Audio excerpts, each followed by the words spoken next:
And now it's time for a preview of an upcoming game by Tom Vasel. Hey folks, today we're going to be taking a look at a prototype called Storm the Castle. There's a lot of games about defending a castle against bad guys. Well, this game takes that and turns it on its head. Each player, up to 4 players, and 4 is the optimal number for this game, each player is going to control an evil army that's going to be attacking a good castle, and you're trying to destroy it together. So this is kind of cooperative, but at the same time, the guy who actually is the one to first one into the castle keep, they are the true winner of the game. So there's also going to be a lot of back and forth. You can even attack one another. Okay, well that's a little bit of the overview. Let's take a look at how the game is played. As always with all the prototypes that I go over, everything that you see may be completed.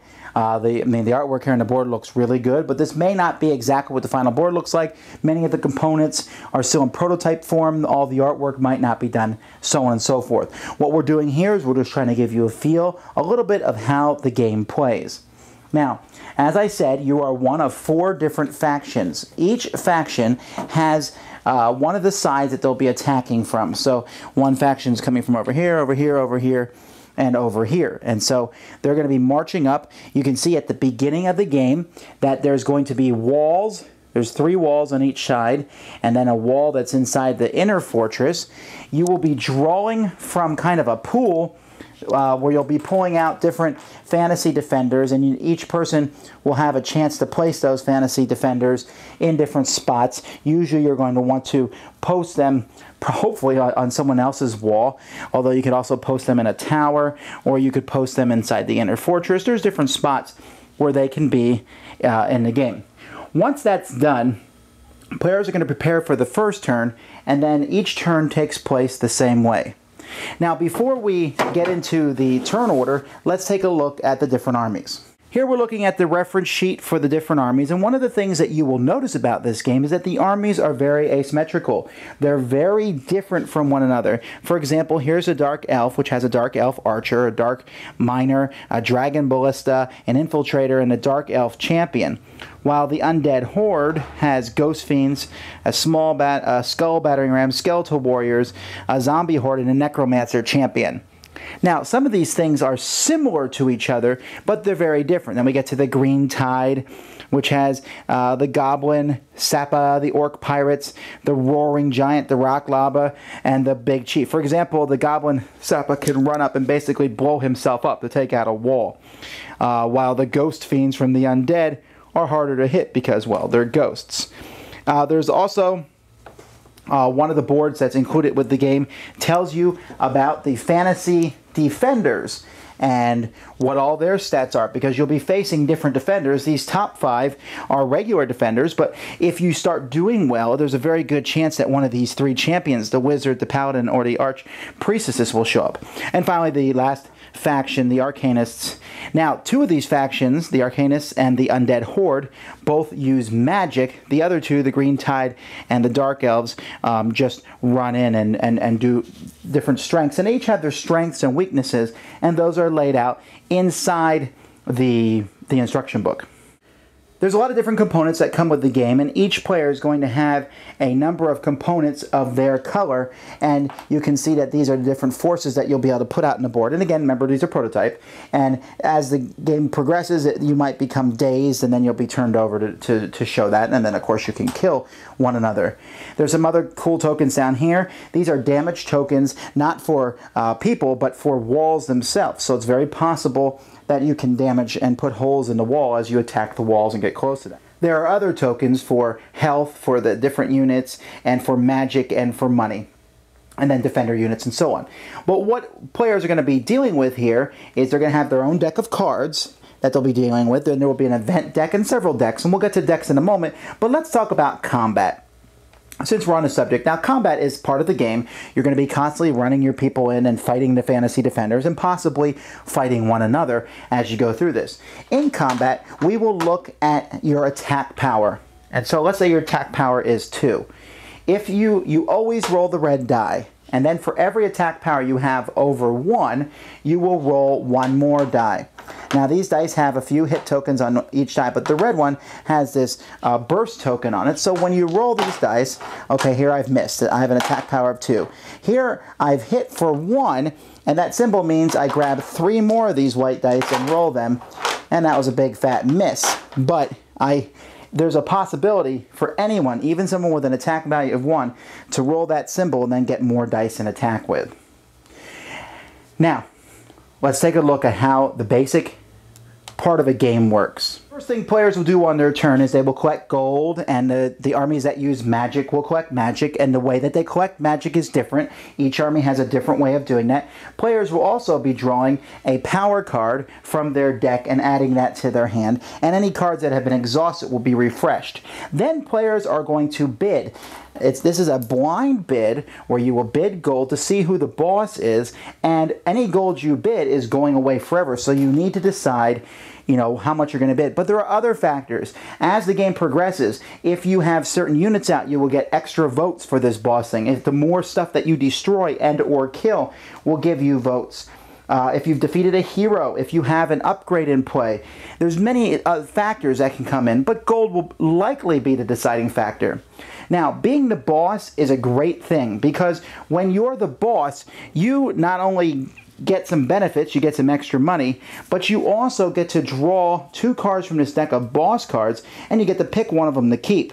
And these cards are very powerful, and you can hang on to these. You can have up to 3 of these boss cards, assuming that you get to be the boss that long, and it's a very useful thing to be. Now, players can negotiate over who's going to be the boss, or you can just simply say, I want to be the boss, and then argue about it, and you can make deals, and so on and so forth.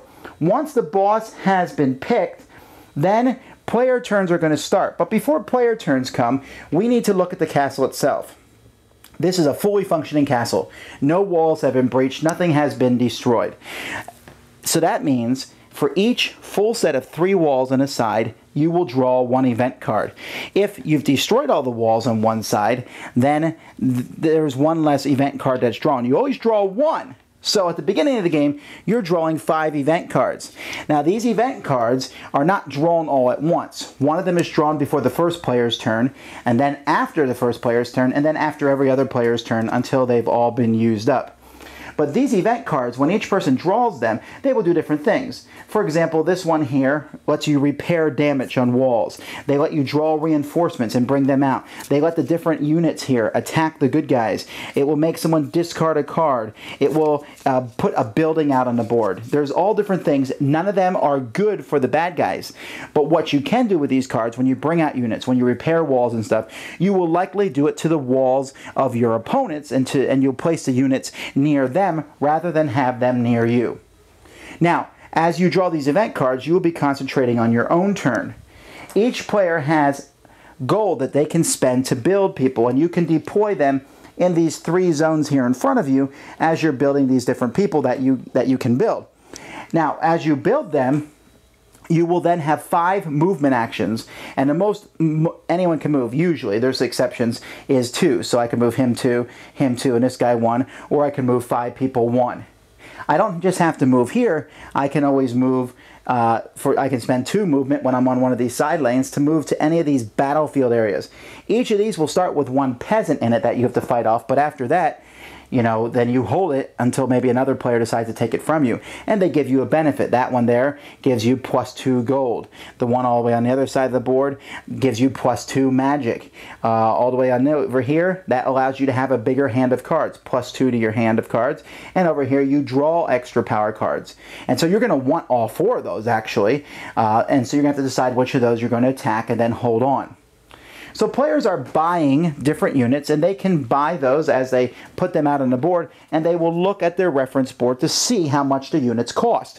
There's a champion that you can build, like here for the green tide. I can build the big chief, a really strong character, but you can only build him if you have the proper card that allows you to put out your champion. For example, right here, it says, you may summon your champion. It cost me 5 gold to play this card, but that's fine, I can bring out my champion. There's also cards that allow you to put different equipment tokens on your characters that you can use to attack the walls with. You can also always buy ladders, which help you scale the walls. And then you just run up and you attack the walls, or you shoot over the walls. Once the walls are destroyed, you move in. You're fighting inside the castle with ranged and magic and melee combat until you destroy these inner walls, and then you try to move in there. Now you have to do all this in 8 turns. There's a turn track over here, which will keep track of how each turn goes. Remember, you're going to vote for the boss, then you buy and deploy things, and then the event cards are determined, then players go, and then you discard down to 3 cards and get ready for the next turn. So to win the game, you must get one of your units inside the keep. First you got to smash those keep walls down, then get any defenders that are in there, then a champion will show up, a hero, and you have to fight them off, and it's a real pain in the neck because they usually give bonuses to all the rest of the defenders who are still in there. And then you get in and you win. But you have to do that in 8 turns. If you can't get in the keep within 8 turns, then nobody wins and the good guys win, which is a little confusing because we usually root for the good guys, but here you don't. Storm the Castle has a lot of strategy. Some interesting things about it are that each of the sides are very different. That whole bidding to see who the boss is because of the bonuses that the boss gets is interesting because players are working together, but not quite so because, you know, one guy having that boss gives you that power. You have to make decisions. Which of these battlefield locations outside am I going to spend forces taking because they give me bonuses? But those forces that I'm using over there are forces that I could have probably spent storming the wall. When you get these event cards and it's constantly, oh, I can't believe this, the good guys pull out another one, and then what are they doing now? And they do this. And how am I going to channel those so that they don't hurt me as much, but they hurt somebody else? And so there's all this going on, and you're constantly, you know, have this uneasy peace, maybe, with the other players, and you're going after the defenders in the middle. So it's an interesting turn on the cooperative game genre, where it's I would call this a semi-cooperative game where you're kind of working together, but you're trying to get to that castle. There's a race against time to get in that castle. The burden, you know, many games that you play, the bad guys are advancing on you and you just have to hold them off. Well, here you have this time limit. You've got to get in there. You've got to take out this keep before your time runs out, because as the time goes by, the defenders are going to get stronger and stronger and more encouraged, and you don't have time for that. So that's the preview of Storm the Castle. In just a moment, we'll show you a link to the Kickstarter, and you can support this project.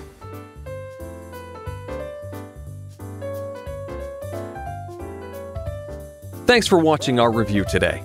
For more information about board games, as well as the #1 board game audio podcast, check out Dicetower.com for reviews, interviews, and more. I'm Eric Summerer, and you've been watching The Dice Tower.